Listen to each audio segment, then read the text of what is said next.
in the most ancient cultures, it's very hard to find a burial from, say, Paleolithic times that is not a ritual burial. There are grave goods there. Something's been done to the bones. They did strange things from a monotheistic perspective very often, but it was understood that religion was there in order to help us make sense of it and to help us deal with the fact that somebody was now missing. In the modern world, we do exactly the opposite. We shut it away, we don't want to think about it, and such rituals as we have are kind of attenuated memories of an age of faith, because secularity has got no idea what to put in its place.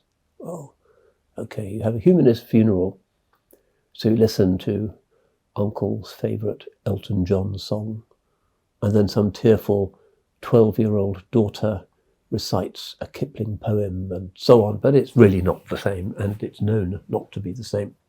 So it seems to be part of our humanity, part of our healthy humanity, that we have forms of ritual and forms of considering death and an awareness of the other, the dream time, which is the reality.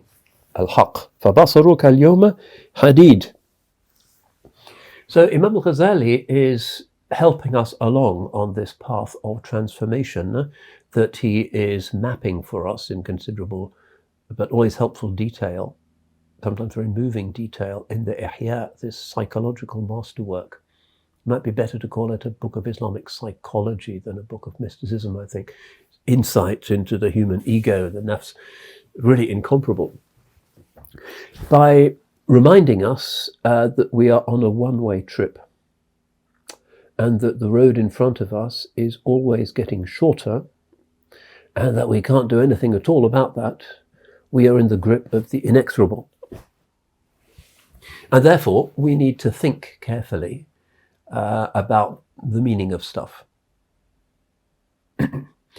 So this has always been one of the great triggers for the religious life, for tawbah, sometimes taking the form of fear of the unknown, sometimes taking the form of fear of ignorance about things, sometimes taking the form of fear of hell. All of these are salutary, energizing, cathartic realizations.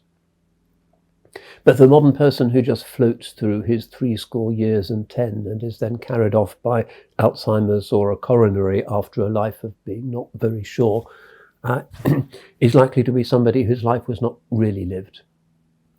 There's something about proximity to death that makes us more aware of life, its precarity, and also its miraculous richness.